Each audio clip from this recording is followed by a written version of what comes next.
أعوذ بالله من الشيطان الرجيم بسم الله الرحمن الرحيم إن الله وملائكته يصلون على النبي يا أيها الذين آمنوا صلوا عليه وسلموا تسليما اللهم صل على محمد وعلى آل محمد كما صليت على إبراهيم وعلى آل إبراهيم إنك حميد مجيد اللهم بارك على محمد وعلى آل محمد كما باركت على إبراهيم وعلى آل إبراهيم إنك حميد مجيد السلام علیکم ورحمۃ اللہ وبرکاتہ.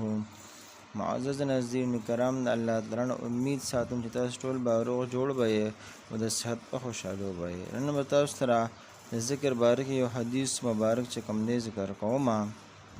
عن عبد الله بن بسر رضی الله عنه ان رجلا قال يا رسول الله صلى الله عليه وسلم إن شرائع الإسلام قد كثرت علي فأخبرني بشيء أستن به قال لا يزال لسانك رطبا من ذكر الله. یو صحابي عرض وکړو چې اے د الله رسول صلی الله علیه وسلم احکام د شریعت خو ډیر دي، ما ته یو څیز داسې وښیه چې زه خپل دستور او خپله مشغله جوړه کړم.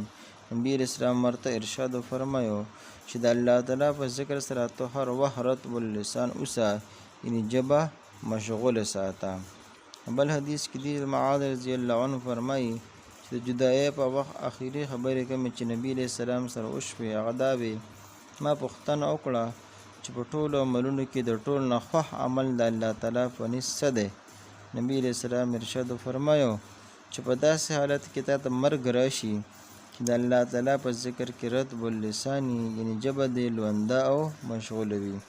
د جدایۍ د وخت مطلب دا دی چې نبي اکرم صلی الله علیه وسلم حضرت معاذ رضی الله عنه لره د اهل یمن تبلیغ او تعلیم دپاره د یمن امیر جوړ کړو. دغه وخت د رخصت کولو په وخت کې نبي علیه السلام څه وصیتونه فرمایلي وو او ده هم څه تفوسونه کړي وو. د شریعت د احکام ډیر کېدلو مطلب دا دی چې هر حکم په ځای راوړل خو ضروري دي، خو هر څیز کې کمال پیدا کول او هغه مستقل مشغله جوړول ګران دي.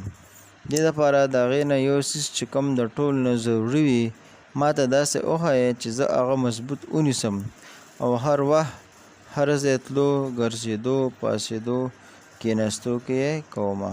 په دې وجه نبي کریم صلی الله علیه و آله وسلم معاذ رضی الله عنه ته وفرمیل چې ته هر وخت چې کوم دی خپله ژبه په ذکر کې مشغوله ساته، یعنې داسې یو هېڅ ساعت دی په تا تېر نه شي چې هغه ټایم کې د الله جل شانو د ذکر نه ستا ژبه چې کوم دی خالی وي. په هر حال کې چې کوم دی ته یې د الله تعالی په ذکر باندې خپله ژبه رطب اللسان ساتنې لمده ساته. زما عزتمندو، نن موږ او تاسو سوچ وکړو نن چې کوم دی موږ سره د دنیا لپاره ډېر ټایم شته دی، د دنیا د مشغولتیا لپاره موږ سره ډېر وخت شته دی. زما عزتمندو، که وخت نشته دی نو موږ سره د الله تعالی د کلام دپاره نشته دی، الله تعالی د ذکر دپاره نشته. زما عزتمندو، بل حدیث مبارک مفهوم کې راځي چې ذکر کوونکي په مثال د ژوندي دی او نه ذکر کوونکي په مثال چې کوم دی د مړه دی. کم کس چې د الله تعالی ذکر نه کوي گویا چې دی د ظاهر په اعتبار سره چې کوم دی خو دی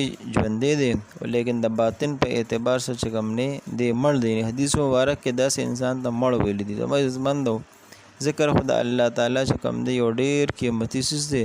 دا په هر حال کې چې کوم دی کېږي، دا په ناسته، په ولاړه، په روانه، په ملاسته، یعنې که اودس وي او که اودس نه وي، بغیر اودس هم موږ چې کوم دی د الله تعالی ذکر کولی شو. اخر کې زمونږ تاسو ته یو عاجزانه ګزارش کوم که چېرې تاسو زمونږ د وظایف چینل باندې نوی مهرباني وکړئ زمونږ د چینل سبسکرایب کړئ او ورسره بیل آیکن هم پریس کړئ دپاره راځي تاسو ته زمونږ هرې راتلونکې ویډیو باره کې نوټیفیکیشن میلاویږي. او زمونږ د ویډیو لایک هم کړئ، د صدقې جاریه په طور خپلو دوستانو، رشته دارو او عزیزانو سره یې ضرور شیر کړئ. او آخر کې کامنټ سیکشن کې خپل قیمتي رایې باره کې ضرور آگاہ وفرمایئیگا. وآخر دعوانا ان الحمد لله